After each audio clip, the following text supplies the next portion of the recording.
നിങ്ങളുടെ ഐഫോണിൽ കണ്ടിന്യൂസ് ആയി പ്രോബ്ലംസ് വരുന്നുണ്ടോ?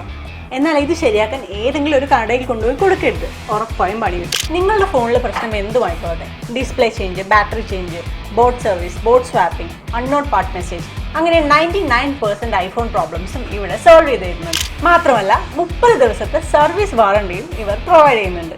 So always choose royal Cochin mobiles.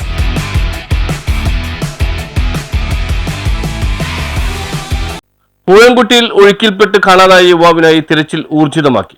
Kothamangalam താലൂക്കിലെ പൂഴംകുട്ടിയിൽ ഒഴുക്കിൽപ്പെട്ട് കാണാതായ യുവാവിനായി ഊർജിതമായ തിരച്ചിൽ തുടരുന്നു. പൂഴംകുട്ടിയിലെ മണികണ്ഠൻചാൽ ചപ്പാത്തിലൂടെ നടന്നു വരുന്നതിനിടയിൽ ഒഴുക്കിൽപ്പെട്ട് കാണാതായ മണികണ്ഠൻചാൽ സ്വദേശി ബിജുവിനായുള്ള തിരച്ചിലാണ് രാവിലെ 6:30 മുതൽ കോതമംഗലത്ത് നിന്നുള്ള സ്കൂബ ടീമിന്റെ നേതൃത്വത്തിൽ ആരംഭിച്ചത്.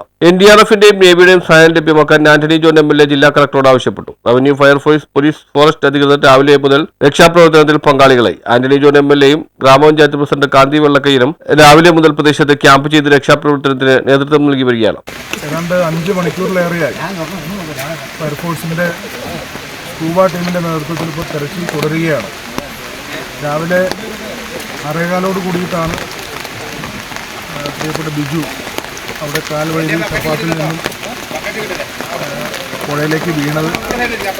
ഈ സംഭവം അറിഞ്ഞ ഉടൻ തന്നെ കോതമംഗലത്തു നിന്നുള്ള ഫയർഫോഴ്സിൻ്റെ സ്കൂബ ടീം, വളരെ വിദഗ്ധരായ അംഗങ്ങൾ അടങ്ങിയ സ്കൂബ ടീം അവരുടെ ശക്തമായ തെരച്ചിൽ, അത് ഈ സംഭവം ഉണ്ടായ ചപ്പാത്തിലിൻ്റെ പ്രദേശത്തിന് മുതൽ ഈ നമ്മളിവിടെ നിൽക്കുന്ന ഈ ബ്ലാവന വരെയുള്ള പ്രദേശത്ത് പുഴയുടെ 2 സൈഡിൽ അവർ നിരവധി പ്രാവശ്യം അവരുടെ തെരച്ചിൽ ഇപ്പോൾ പൂർത്തീകരിച്ചിട്ടുണ്ട്. വെള്ളം ക്രമാതീതമായ അളവിലാണ് ഇപ്പോൾ പുഴയിലൂടെ ഒഴുകുന്നത്. മുകൾ പ്രദേശത്ത് ഉരുൾപൊട്ടലും അല്ലെങ്കിൽ അതിനോട് സമാനമായ സംഭവങ്ങൾ ഉണ്ടാകുന്ന സാഹചര്യത്തിലാണ് ഇത്രയേറെ വെള്ളം പുഴയിലൂടെ സാധാരണ കാണുന്നത്. News bureau, Kothamangalam.